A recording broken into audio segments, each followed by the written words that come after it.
The meeting is being live streamed. Okay, got it.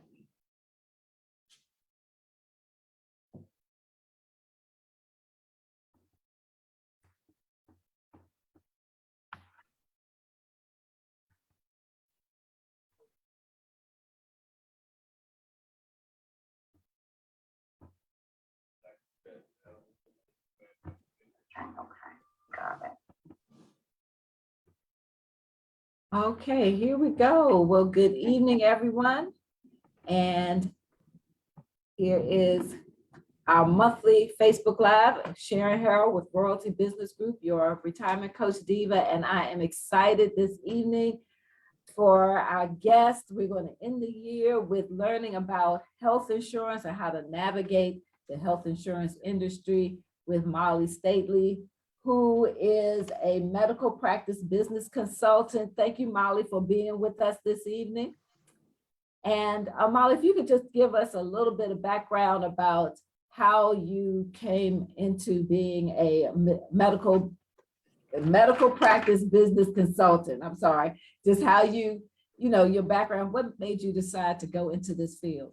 Well, actually, it's good evening, everyone. But actually, I wanted to say I've been in the healthcare field for like over 10 years. So I've worked in different type of practices. So during the pandemic, which was back in 2020, I believe, like the height of it, a couple months after it, it started, coming about, I decided to go ahead and start up my own type of consulting business to, help providers starting off new practices that need help with medical billing and, revenue and appeals and denials and that sort of thing. And then just helping clients just navigate through insurance, because insurance can be kind of tricky, especially with all the lingo that they have behind it. So I've been in the field for like over 10 years plus. Yeah. Okay, and what made you decide to go into this as far as helping businesses with the medical, how to navigate, and individuals, let me put that out there too, with navigating the medical insurance field? So with the last company that I, worked for, I used to get a lot of calls from patients who were unsure about, what their policy offers them and whatnot. So sometimes I would have to go into detail, with the patients, and then providers too, because sometimes they don't know, the back end of the insurance part because they're too busy, navigating and helping, assisting, with their patients and whatnot. So, and I love helping people. I love trying to educate providers, consumers, patients. So that's like, my passion. I love helping people. Okay, great. And you're located in Detroit, Michigan, but you can assist people no matter where they are in the United States. Isn't that correct? Correct. I can do virtual, we can do telecommunication, we can do Zoom or Google Meets. Yeah, Okay, correct. Yes. wonderful. So let's get started with some questions about how you can help individuals and businesses with navigating health insurance. So can you tell us a little bit about people pay their premium every month and then they get those statements in the mail, those explanation of benefits. And I know for myself, when I used to first get them, I just would like toss them aside. I didn't really understand. Can you tell us about those things? Like how important are they for us to review, to read? Sure. So they're very important. A lot of former clients I used to speak with, patients, would just discard them because they figure, okay, this is just, I don't need to know anything about this, but actually you do. Anytime you get an explanation of benefits in the mail, it's not a bill, but it's telling you what, the provider, what type of services they provided for you, what the CPT code was billed out, and if you're going to have a deductible or a copay for that particular visit. So it's very important because then you get the bill. See, once you get the EOB, then maybe a week or two later, you get the bill. And then you say, okay, wait a minute. I didn't know that but see, if you read the explanation of benefits first, then you won't be surprised after the fact when you get your bill. And I would say always read your explanation of benefits. Keep a little folder or a box and have them on handy just in case, because listen, insurance companies, they do make mistakes. They do, they're human, they make errors. So it's always good to call them too and, verify certain things that's on the bill or the explanation of benefits that you receive through the mail. Okay, great. So you said something that is very important about the deductible and the copayment, right? Correct. So can you tell us the difference in the deductibles and the copayments? Because I know for me, I just go pay what I got to pay. The doctor said I need to pay $20 or whatever. I just pay that and don't think any more about it. But can you explain to us what the difference is and the importance of knowing those things? Absolutely. So with the deductible, it just depends on your plan, especially if you have a commercial insurance like Blue Cross Blue Shield, Humana, or Smart Health or PPO. Those are all I lost my train of thought. They're not contracted, but they're just the regular insurances. So with them, usually the deductible starts at the beginning of the year, and it's a certain amount. So say, for example, your deductible is maybe $2,000. So starting from January, let's just say from January of this year, your deductible is $2,000. So you had a couple of visits with the specialist or just a regular PCP. And then December 31st comes, or like a couple months after that comes, and you get a bill in the mail and say your deductible has not been met, so you will owe this certain amount. So you always have to meet your deductible, and that's something that your policy puts in place. Well, actually, when you have open enrollment for your policy, you have to choose a different plan. So you have to make sure and also ask questions when you're in the process of trying to choose a plan for your insurance policy, because you just never know. And then, like I say, a lot of people aren't aware what a deductible is. So when you're choosing a policy, make sure you're choosing the one that fits your financial needs. Now, for the copay, I want to give a prime example of that. That would be for, like, let's say Medicare. That's the 80-20. So 80% Medicare covers, and then 20% the patient is responsible for. The same with a commercial insurance, say Blue Cross. You go in for a regular, say you're going in for a sick visit, you have a cold or something, and then the office visit is, want to say you're a regular patient there. I want to say the office visit, maybe let's just put a number out there, $90. And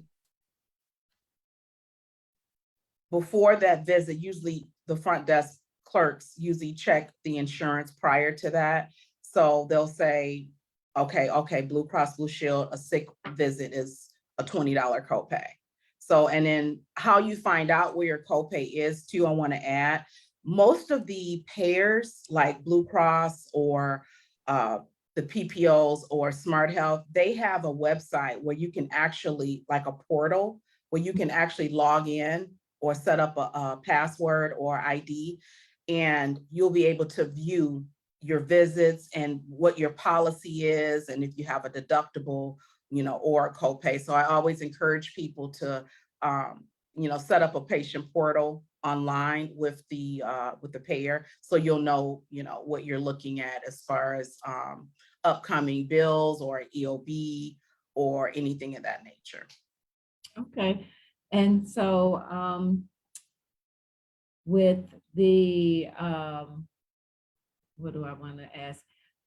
So many questions going in my head. So right now, I know that for federal employees, the open season has already closed, but there are some companies who still have their open enrollment. What should they be reviewing, or what should they know before making a change or selecting any health plans? So what they should know is, first off, let's start with the medical part. Mhm.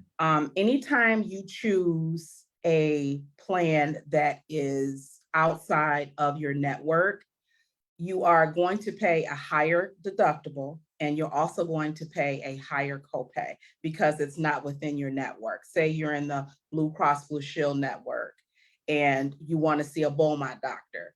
Sometimes a patient will choose out of network benefits because they might not always be able to see a physician or provider that's in the Blue Cross network. So be careful with that. And then let's move over to the dental part. There's like variations with dental. So when choosing a plan for dental, look at 12 months, like, okay, am I going to need braces or am I going to need heavy dental procedures, a bridge, crown, teeth extraction? So with dental, I would say go with the more complex plan because you just never know what could happen. You could chip a tooth, crack a tooth, and then you just have the regular plan, and then that doesn't cover. So you will have to pay more out of pocket. So I would say go with a more comprehensive dental plan. Mhm. And then moving over to vision. Vision is pretty much, straightforward. Usually with Blue Cross Blue Shield, for an example, they usually have Delta Dental. So that's pretty much, not Delta Dental, I'm sorry, VSP, I'm sorry, VSP Vision. Right. So that's pretty much straightforward with the vision part. But the medical, which is the core piece, you want to make sure that you are choosing a plan that works for your financial needs. Like I say, if you want to stay within the network, then you choose, the Blue Cross Blue Shield within network.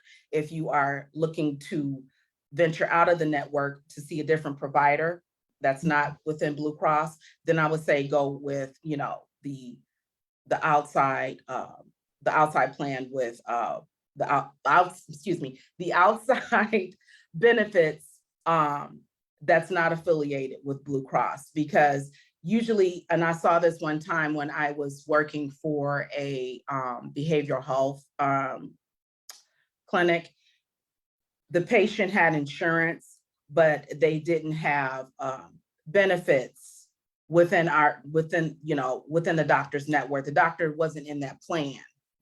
So we had to, tell them to go back to their insurance carrier and find a provider that was, within their network, because when you don't have when you don't have out of network benefits, you will pay more out of pocket. So when you do have out of network benefits, the copay is lesser, and also too, the deductible is lesser as well. So that's something to keep in mind when, if you still have open enrollment at this time.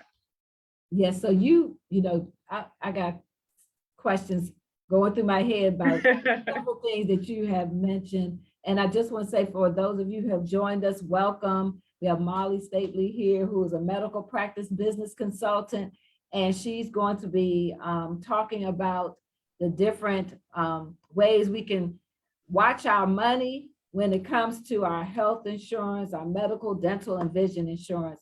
So I'm gonna use myself for a couple of examples. So before I do that, if anybody has any questions, make sure you type them into the chat so we can make sure that Molly is aware of your questions and comments.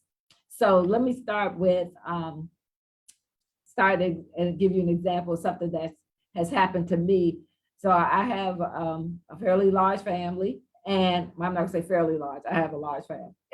So one of my sons, he wore glasses. He started wearing glasses probably when he was in first or second grade.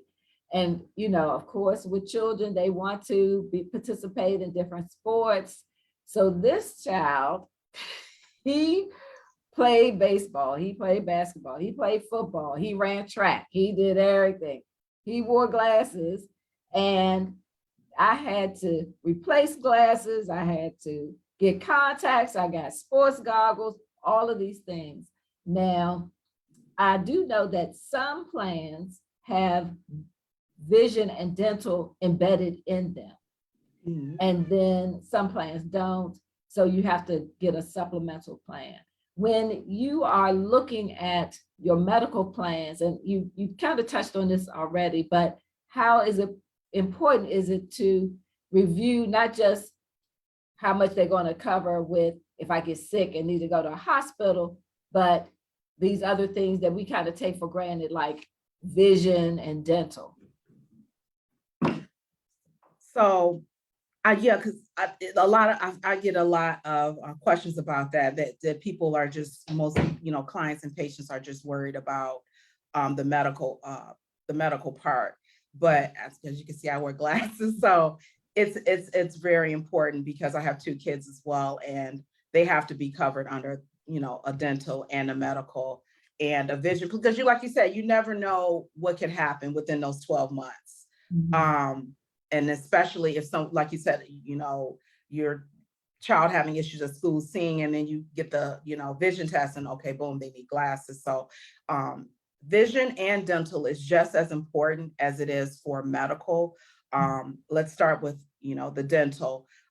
When you're not keeping up with your oral hygiene, that starts to affect everything else within your, within your body. So it's very important. I mean, even like a toothache, an abscess, that could develop into something more severe. So it's super important. Even if you are unable to afford the comprehensive part of the dental, at least just have the standard.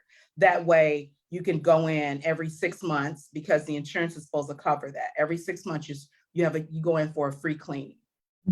Now, if you want to do something extra, you'll have to pay a little bit extra if you don't have those type of benefits, with your dental. But just getting a regular standard dental to get your teeth cleaned every 6 months is key. And once you get your teeth cleaned like every 6 months, it cuts down on any type of issues that you'll have within your teeth or your mouth or anything. And vision is the same way, because I think as we get older or more seasoned, we notice that, we require glasses, but I've been wearing glasses since I was a kid. So, but as I got older, I noticed, okay, I need to be wearing them a little bit more. So, Yeah, especially for driving. Yes, I noticed that my arms are only so long. So I can't, I'm gonna have an issue with like trying to stretch it out, making sure I can read that small print. So yes, I do understand that. Absolutely. So that's super important. If you can't go for comprehensive, just go for the regular standard.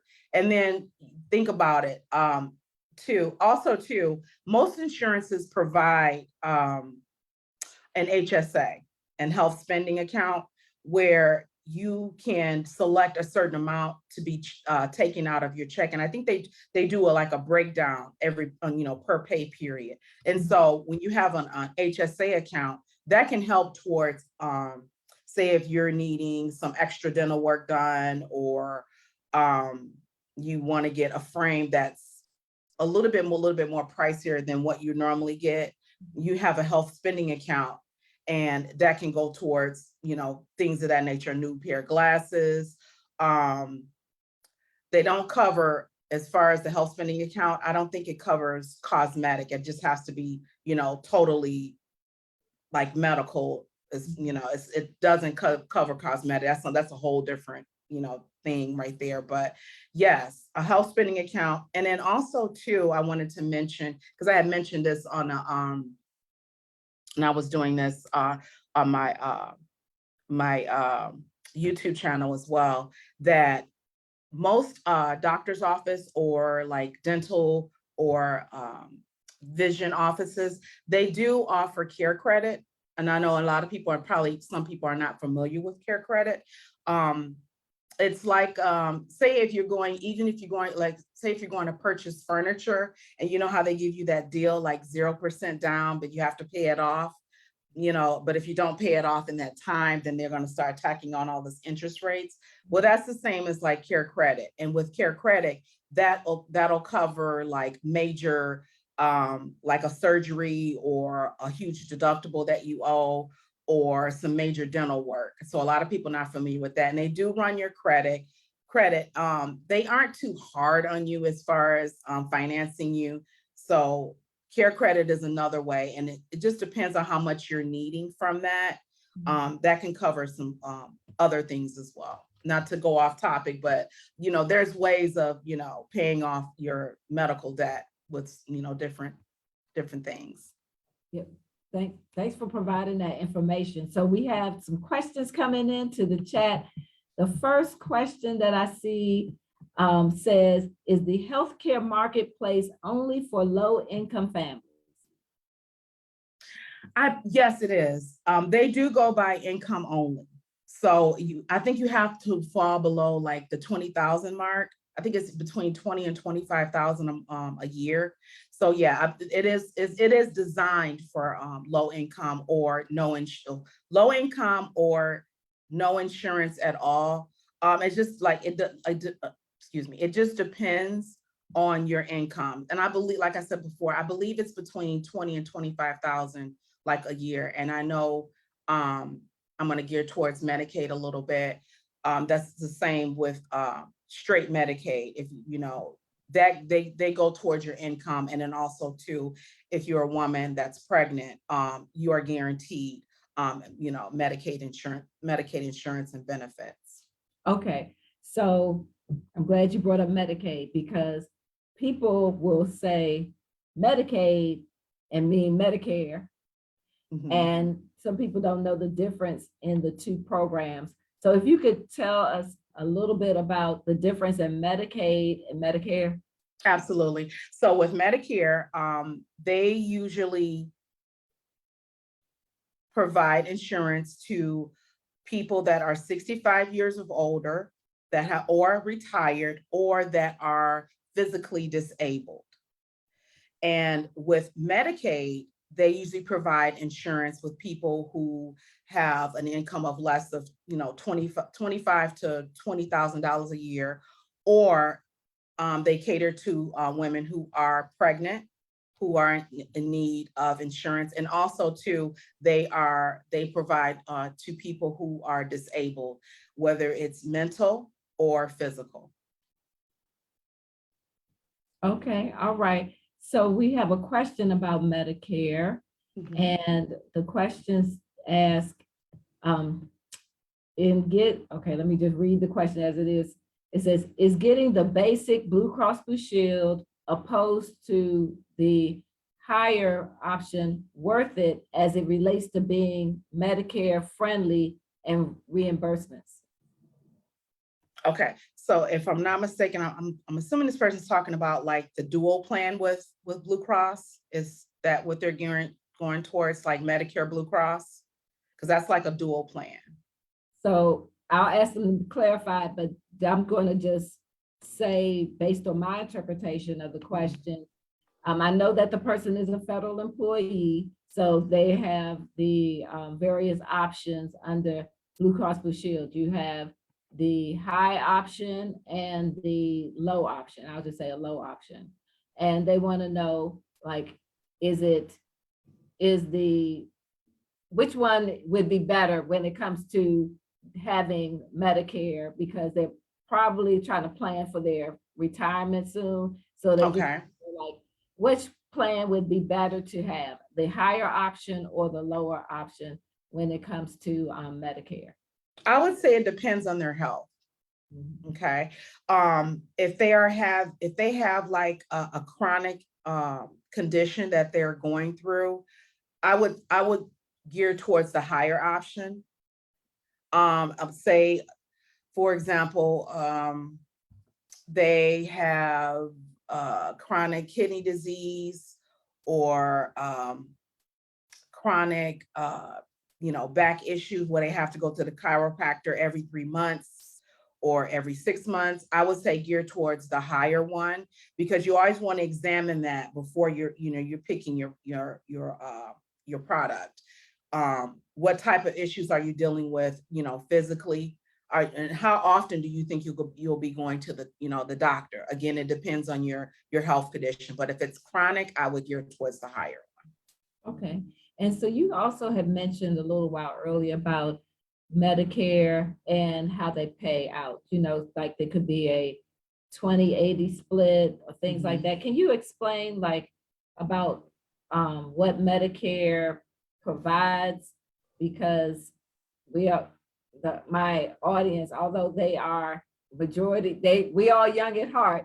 We we still, coming up on where we have to start looking at that and making decisions on what we want to do with our insurance within the next 5, 10, maybe 15 years. So we want to be educated. So can you tell us a little bit about how Medicare works, a little detail, how they, work with the insurance to pay premiums, what they do cover, what they don't cover? I hope I'm not asking too much at one time. No, not at all. So with Medicare, again, like I said, had stated before, they do have the 80/20 rule. Now, if you have a secondary insurance along with Medicare, that also helps. Say you have the Medicare as your primary, and then you have Medicaid as your secondary. So with those two insurances, if you go in to see, just say you're going to see an internal medicine doctor, and so again, let's go back, say the bill is $90, and they're saying, okay, she'll have a $20 copay. So if you have two insurances, that $20 copay, they'll bill that out to the secondary insurance, which would be the Medicaid if that person has it. And so with Medicaid, they say, okay, they'll look at the bill and they'll look at the claim and say, okay, so Medicare paid 80% of this. So they cover most of it. So what they're gonna do is they're just gonna write that copay off. And then, the patient has no bill. I always tell clients and patients that it's always good to have two insurances, because again, we're going back to Medicare alone by itself with the 80/20 rule. If you're going in to see, a physician, you're liable to have a copay, because I get that a lot. As I used to work for my old behavioral health clinic. Oh, I have Medicare and I don't have a copay. I don't have a deductible. I shouldn't have to pay anything because I have Medicare. And I always have to say to them, like, no, that's not necessarily true. The 80/20 rule, 80% Medicare covers, and then you're liable, for the 20%. But it helps to have a secondary insurance like Medicaid, or maybe a Blue Cross as a secondary, or even going into the dual. That's why it acts like the dual insurance, like the Medicare Advantage or the Humana Medicare. And I think it's probably going to come to me later with another dual insurance for Medicare, because a lot of these plans are gearing towards dual insurance instead of just having straight Medicare, and then that's it. A lot of them want these consumers to have a dual plan. Like I said, the Medicare Advantage or the Humana Medicare. So again, it just depends on your health, how your health is, and if you are you have chronic type illnesses, and if you go to your provider on a regular basis, or even like a specialist. It all depends, but it's good to have a secondary insurance behind that Medicare plan. Okay, great. So again, make sure that you are populating our chat with your questions. And we just had one to come in. And so the question reads, I have Blue Cross Blue Shield. When I reach 65, I have to apply for Medicare, correct? They say they're kind of confused about the process. Does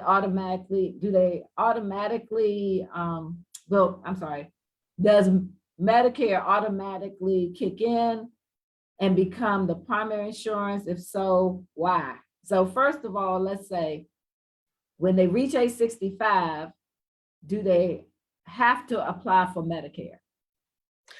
If they're still working, they don't necessarily have to apply for it. But if they have Blue Cross already, and if they're still working, then Blue Cross needs to know, no, that Medicare needs to know that they're still employed. Okay.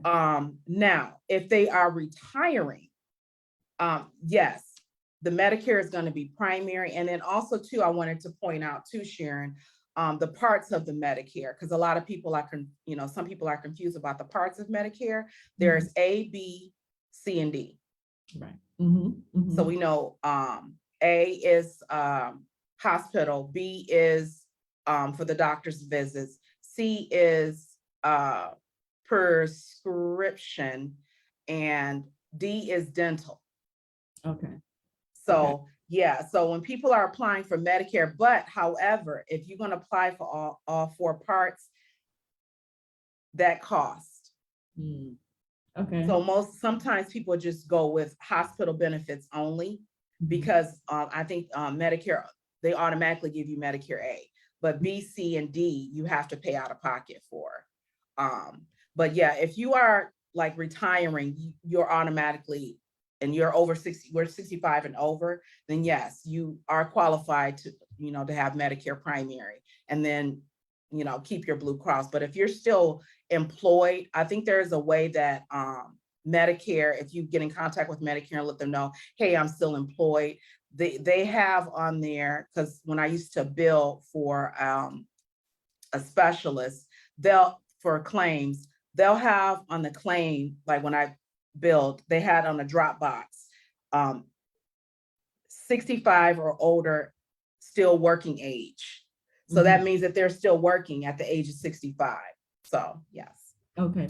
And so a person has to actually apply for Medicare, correct? Correct. That is correct. And they can actually do that online. You don't really have to go down to the Social Security office and apply, wait in a line or make an appointment. I would suggest going online. Okay. And so you mentioned about the different parts of Medicare. And I know that as we're working out of our wages, we are paying for Part A, is that correct? The hospitalization or? Correct, yes. Okay, so we pay in the Medicare Part A hospitalization. When we apply for Medicare, then we have the options of paying or of enrolling in all of them, but we would pay a premium for the others, B, C, and or D, if we enroll in those, correct? Correct, yes. Okay. And like you said, most people that I know of only pick up parts A and B because one, that's the ones we only know. We're never really educated on parts C and D. So based on what you know, what would be the benefit of someone enrolling in part D for the dental or C for the prescription? Depending on their health. If they have a chronic illness, I would really suggest them applying for Part C. Prescriptions, we know, it just depends on what type of prescription it is. Prescriptions are very high these days. The cost of living is high, period. So I'm not particularly sure how much they would take out for the Part C, but it wouldn't hurt to find out and to see how it would, benefit you. But again, it depends on your health. And if you have some type of chronic illness and you know that you're on a certain type of blood pressure medication, blood thinner, or water pills, I would definitely say they would benefit from the prescription part. Now for the dental part, if they aren't on a secondary insurance and that's all they have is Medicare, and you have some issues, with your teeth or whatnot, definitely benefit from Part D. And it also would help, again, I think I had mentioned this before, that if they had a secondary insurance to back that up, such as Medicaid, depending on your financial, how much you make, your financial status. Usually Medicaid, you can be approved for Medicaid if you're making under $25,000 or $20,000 or less. And that would help with some of the copays or prescription costs or whatnot from Medicare. because, like I said, the economy is just, everything is, the inflation is through the roof and everything. So, Medicaid would be a good way to help with, cut costs when when you're only on, when you're on Medicare. Medicaid as a secondary would be a help to cut costs. Okay, great. So I want you to just take a moment and share with our audience how someone can get in touch with you if they have additional questions, or they might have a business and want to know how you can help them with their business. How would someone be able to get in touch with you? Absolutely. So I am on Instagram, and I also have a YouTube page, and I also have a email address. So let's start off with the email address. That'd probably be easiest. It's Molly Staley 201@gmail.com. That's Molly Staley 201@gmail.com. That would be the easiest way to get in contact with me, is through my email. Okay. And what's your YouTube channel? Oh, my YouTube channel is the Healthcare Business Consultant. And I'm trying to stay consistent with posting on there. I think the last one I posted was almost a month ago, but yeah, it has some really good information on there about how to read your medical bill, about pre-registration. And there's some things on there too for providers as well. Like if they need help with learning how to generate revenue, or even generating reports for their, for their business. It's helpful for the clients and for the providers. And on Instagram? I am on Instagram. I hope I remember. Look, let me go to my phone so I can remember my Instagram handle. Let's see. And while she's getting that, keep on asking the questions. We still want to know what you want to know about healthcare and the healthcare insurance, how we can navigate so we can make sure that we are getting the best bang for our buck. So what's your Instagram handle, Molly? Okay, so the Instagram handle is MO_LLY 7154. Okay. All right, so you can follow her on Instagram, you can email her, you can subscribe to her YouTube channel so you can get the latest and greatest information from Molly. So you had also mentioned, well, let me go here because it's one of my questions I have down about high deductible health plans. Mm-hmm. And something that I was told years ago is if you have a chronic health condition, a high deductible plan may not be the best for you. Can you tell us what you know about high deductible health plans? Okay, so yeah, to me, for in my opinion, this is just my opinion. Mm-hmm. If you have a chronic condition, and it just depends on what plan you have, and your finances. If you're not able to do a high deductible, then just go with what fits, your finances at the time. And again, they also have other options out here, for the patients. Again, they have the Care Credit. They also have the HSA account, and then Medicaid. So, if everything else fails and you say, okay, you know what, I'm not going to be able to afford this deductible, but I'm going to go with this one, but I'm also going to need some backup, you can always apply for Medicaid. Okay, all right. And so let's say, for example, I get my bill and I don't agree with what they covered. Like I thought that they should cover more. How do I dispute a claim for any medical procedures or anything? Oh, and I would say procedures, but what they're charging? You can always call the insurance company and speak with a representative and just let them know, like, hey, I have questions. I wouldn't start off with, okay, I'm going to dispute this because you might end up still having to, pay that bill. Like you could be wrong and they could be right. But in any case, still call them and just actually speak with a representative and just say, hey, I have questions regarding my bill. I'm not understanding what this means or what this code means and how much was billed out.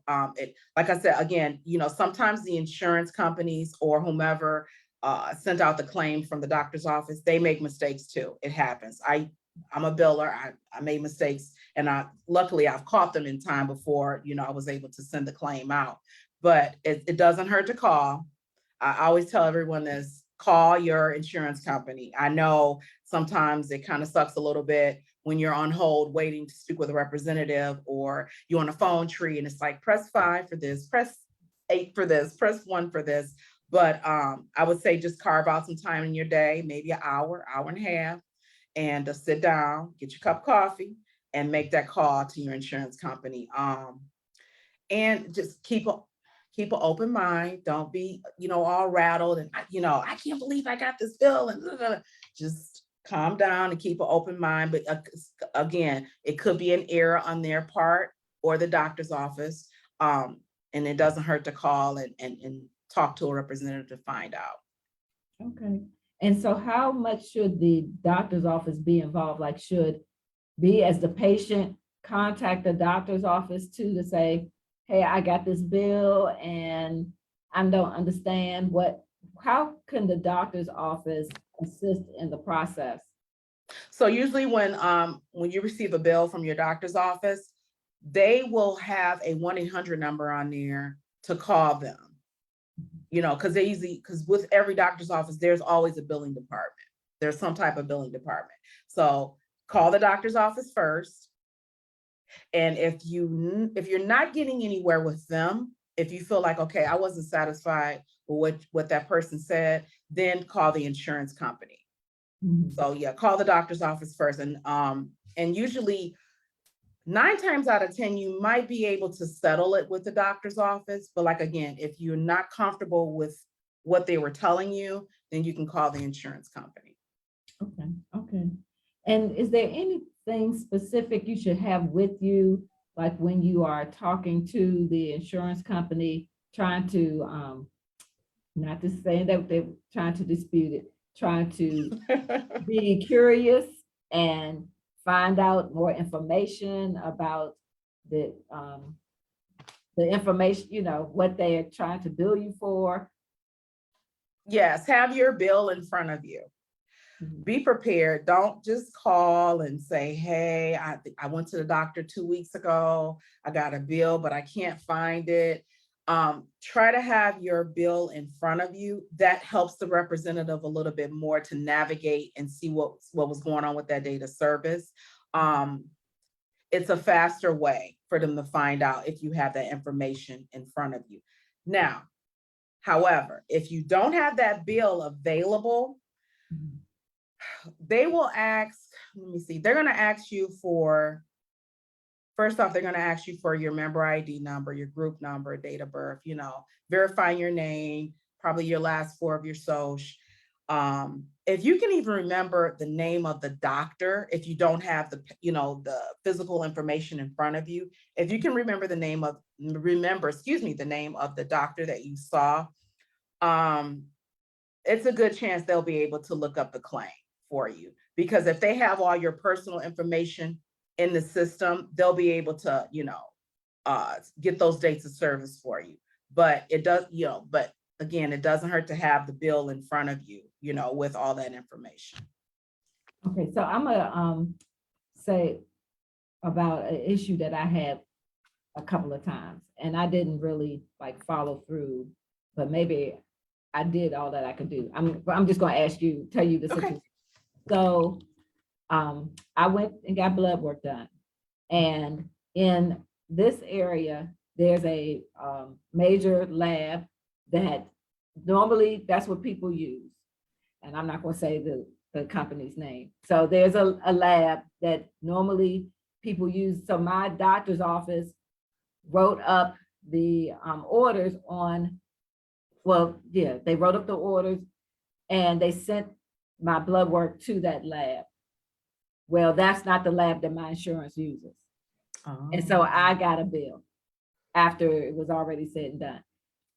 Could I dispute that? How long ago was this?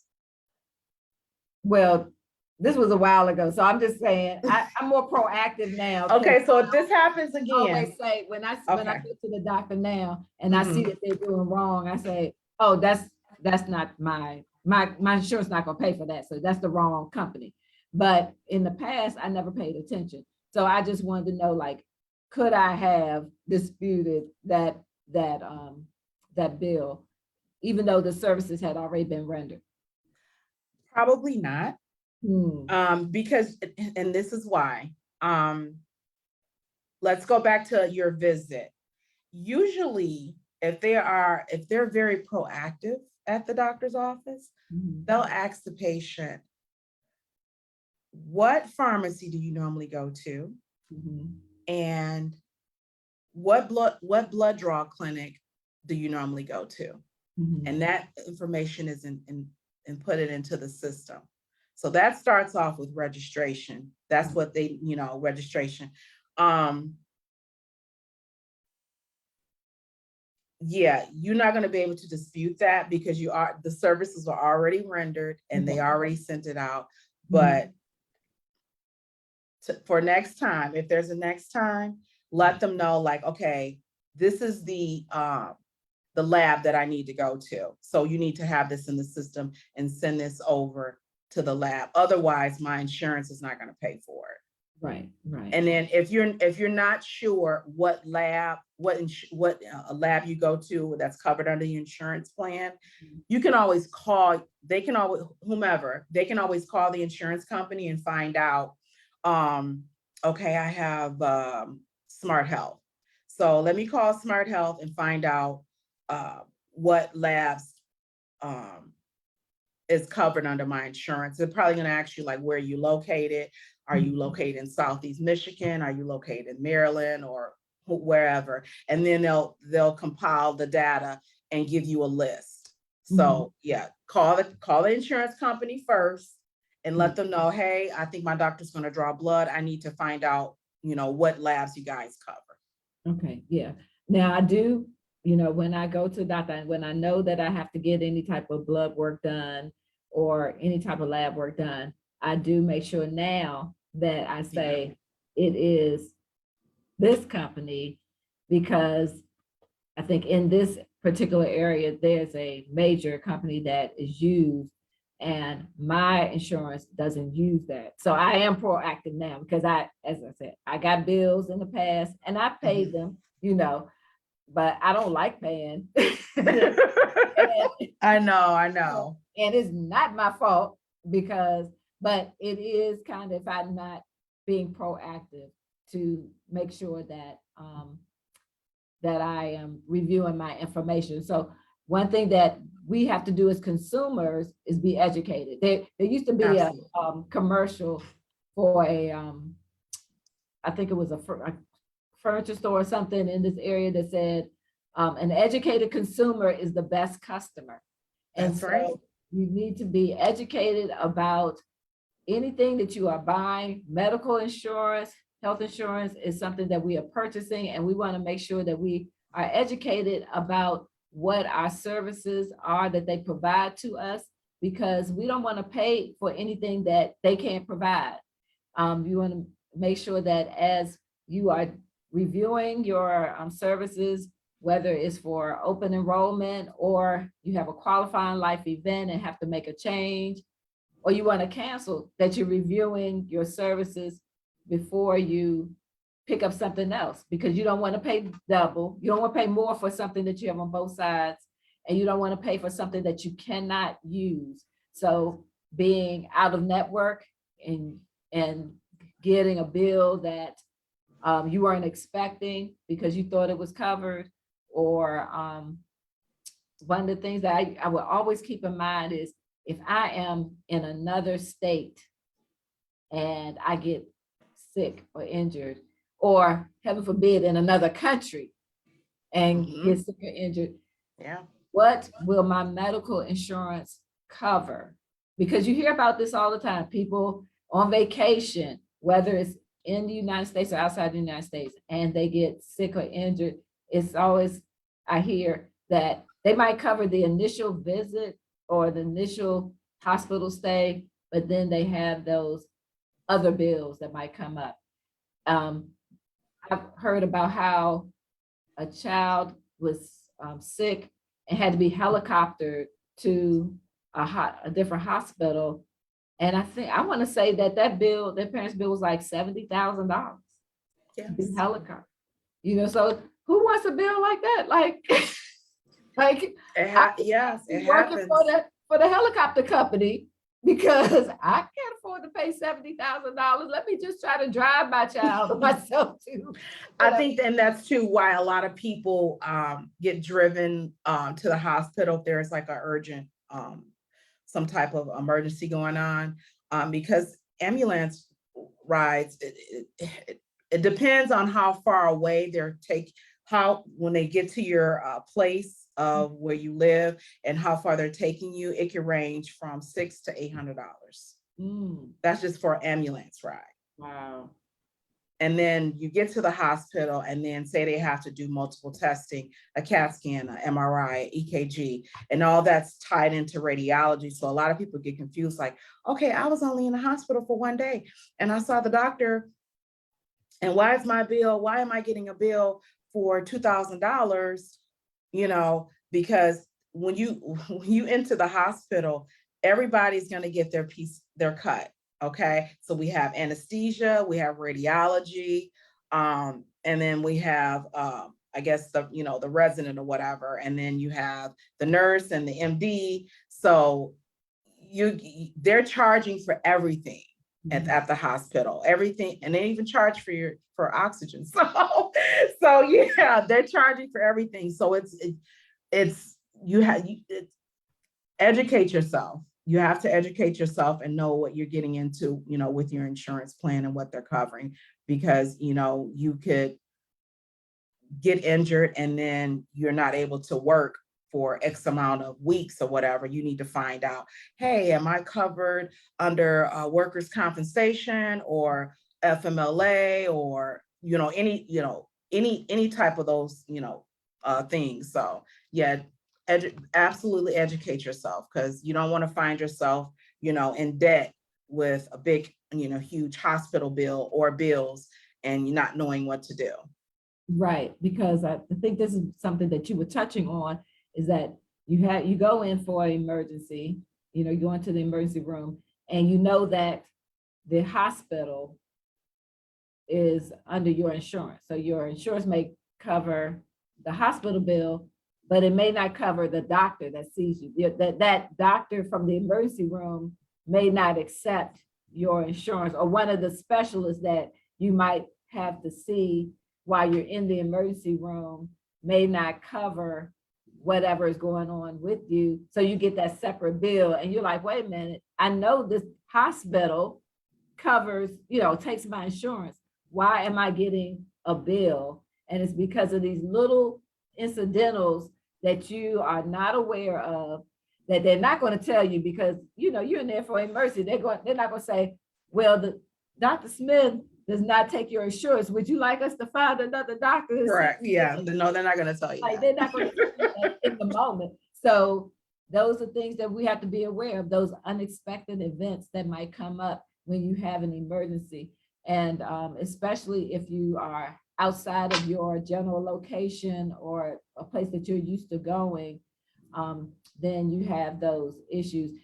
For myself, when my son that was the sports fanatic, I'll just say, and he went to school out of state, and he still lives in a different state than I do, but he's still covered under my medical insurance. So when he went to college, or even before he went to college, I made sure that I had a plan that would cover him wherever he went, because I knew this child was not going to stay home for school. He made that known early on that he was going to go away for college. So before he went to college, I found a plan that would cover him in other states, and he's still young enough that he could still be continued on my health insurance. But some people don't plan for that. They know that they might have, I'm gonna say Kaiser. Kaiser is a nationwide company, but they operate in regions. So one region may have one thing, but if they go outside of that region, then it might cover them for basic things, but it may not cover if they go extended. So in the last few minutes, I just want to ask, how important is it for parents to be educated on the services of their health insurance when it comes to, you know, college age children or children that may be on their plan and not living in the local area? It's very important, especially like you said, if you have a college age child that's attending college out of state, if you're doing open enrollment, get the out of network benefits. Because like you said, they're in another state, or they could be on spring break and somewhere in another state and something happens. You have those out of networks benefits for your child to protect them. And I also want to say that you can have your child on your insurance up until the age of 26, as long as they are attending some type of vocational school, a community college, a university, any type of training. But by law, they're required to stay on your insurance up until the age of 26. Okay, all right. And so we know that that's great. That saves their child some money. And if they are educated, they can put that money aside that they would be paying. If they're working, they would be paying health insurance for themselves. They know that they can, at least that's what we hope. Yes, fingers crossed. Yeah. And I also wanted to say briefly that usually hospitals too, they have, if you're having issues paying for your medical bills and they're generated from the hospital, most hospitals have financial assistance programs. So also look into that. If you qualify, they go by your finances, of course, your income. If you're making a certain amount of income, or if you're just unemployed and you're just on Medicaid and you're having difficulties paying your bills, check with the hospital. They most hospitals do, especially Ascension. That's like one of the largest ones. They have financial assistance programs that will pay up to 100%, just depending on your income. Now, I have a question that I really should have asked way earlier on, because we have like about 3 minutes left on this, but I did have someone reach out to me and asked about wanting to know about dealing with an aging parent and their medical issues. How much, how do I want to phrase this? How can a child help or assist with an aging parent? Like, what are the HIPAA laws basically on them being able to get involved? If they are, I want to say, okay, so if they want to know about what's going on with their condition and contacting the medical insurance regarding any type of claims or anything, they would probably have to do like a power of attorney or like a guardianship over their parent. If they're trying to take over their finances and make some type of health decisions for them, medical decisions for them, I would say power attorney or guardianship. Because when you call most insurance, especially with Medicare, because they have very, very strict rules. If you're calling Medicare about an aging parent, about discussing a bill that you received or whatever, you have to have some type of form that's giving you that right to, like a release, is giving you the right to, it's giving Medicare the right to disclose certain information to you. So I would say check into power of attorney and then check into guardianship. I think with power of attorney, you can download a form, print it out, and I think you can get it notarized at like a bank or some type of notary agency, and then have a witness sign off on it too. Now with guardianship, you'll have to file court paperwork for that. So yeah, but all those things that I mentioned, you can also go online and do research on. They can also do that. Okay, great. So we are about to come to a close for this evening. Molly, I want to thank you so much for being my guest this evening and providing this great information to our audience. And if you could just one more time, provide your contact information in case someone wants to reach out to you. Absolutely. I was going to say too, I do have a Facebook page too. It's M Staley LLC. That's my Facebook page. And then you can reach me by email, mollystaley201@gmail.com. My Instagram is MO_LLY7154. And also to check out my YouTube channel, it's the Healthcare Business Consultant. Great, thank you so much. And again, I'm Sharon Harrell with the Royalty Business Group, your retirement financial coach. And I just want to say that come January, we will be having Harrell Taylor, who is with Optimal Results. He helps people who are either starting a business, new in business, or seasoned business owners to make sure that your business is going in the right direction, to give you some tips on how to build your business with everything that needs to be in place. So please join us. That's going to be on January 11th at 7:30 p.m. Again, what time? 7:30 p.m. When? January 11th. And Molly, again, thank you so much for being with us today. And you have a great holiday. I hope you enjoy it with you and your family. Thank you, you as well. Thank you so much. I had a really good time. Thank you so much. Thank you. Everyone have a great evening. Good night. Good night.